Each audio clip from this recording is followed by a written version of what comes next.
Doug, when you guys are in a losing streak and people look at this time of the season and we call it the dog days or whatever, does that at all impact your messaging to the team? How do you talk to the guys about situations like that? We're more about playing to a standard. We're not really, we want to make sure that as we continue to define who we are, that we are playing at a certain level on a night-to-night basis, and the competitiveness has to be at that level every single night. The byproduct will be the byproduct once that is the standard is met. Doug, when you look at preparing for a guard like Devin Booker, I think you all have like maybe the third or fourth highest blitz rate in pick and roll. We see someone that's kind of growing with that patience and making some of the different passes and the timing on that. How do you prepare to on the backside to kind of take some of those things with? You have to, first of all, you have to have backside awareness, because a lot of the times, whether it's Steph or even Book, sometimes when players give up the ball, people relax. And that's one of the key things that you can't do, because if you are about to put two on the ball, then you have to make sure that the backside is prepared to move, because when two get on the ball, that means that the advantage is for the offense. Now, you're taking it away when you put two on the ball, and you're trying to make sure that you clamp down and don't make that super easy pass, the one that penetrates, because the penetrating pass is the one that hurts you the most. But that's probably one of the biggest things, is the weak side awareness, making sure that backside is prepared to move and have second and third options on the backside. Like, you have to make sure that you are ready to fly around the floor.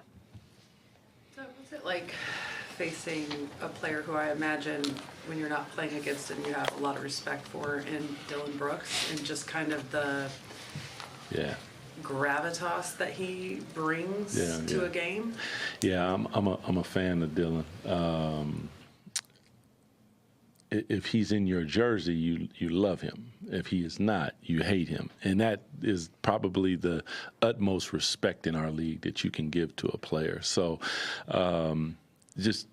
he plays extremely hard. He competes at a really, really high level.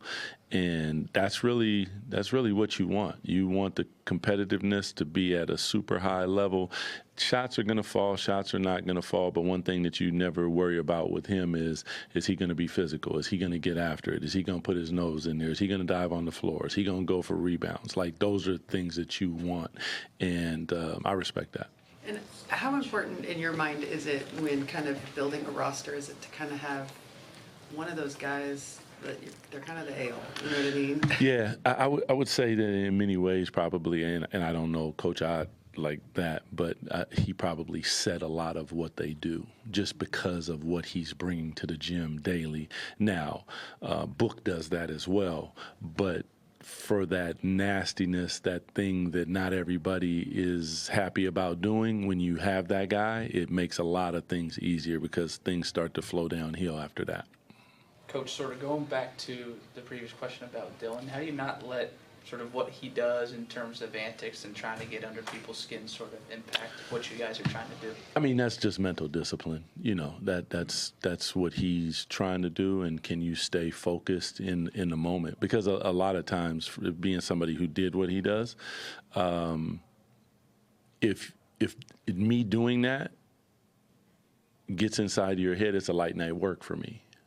Because, there's the physical aspect and a lot of different things. So if I win the mental battle immediately, well, the rest of the night is pretty much cake. So that's good for him, but that's kind of how I always approached it. And it looks like that for him, because a lot of times he'll do something and he'll start laughing, and it's like, okay, well, I just won that battle. And that's where the mental toughness and mental discipline comes into play.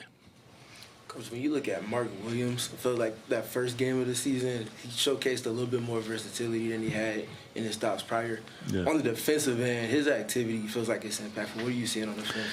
Sometimes in our league, it's about fit.